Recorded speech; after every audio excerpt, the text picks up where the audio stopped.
Welcome po sa bayan ng Pulilio. Ang pamunuan po ng South Central Luzon Conference sa pangunguna po ng ating masipag at butihing President Pastor Jasper Flores.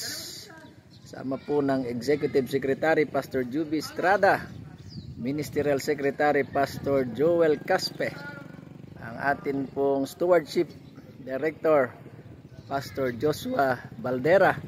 Kasama rin po ang ating Health Director, Pastor XP Pigalan.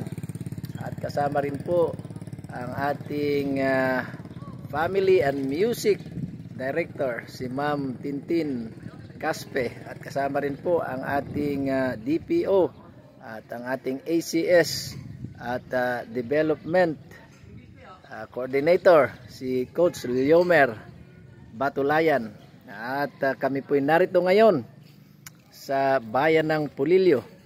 Sa matagal pong panahon na hindi po nakadalaw ang ating mga leaders dahil po sa pandemic, narito po muli ngayon pong araw na ito, February 23, ay dumalaw po ang ating mga leaders upang pasiglahin ang ating mga kapatid sa pangunguna po ng District Pastor na si Pastor Aaron Robles. Ayan, tingnan po ninyo. Ito po ang pantalan ng Pulilio.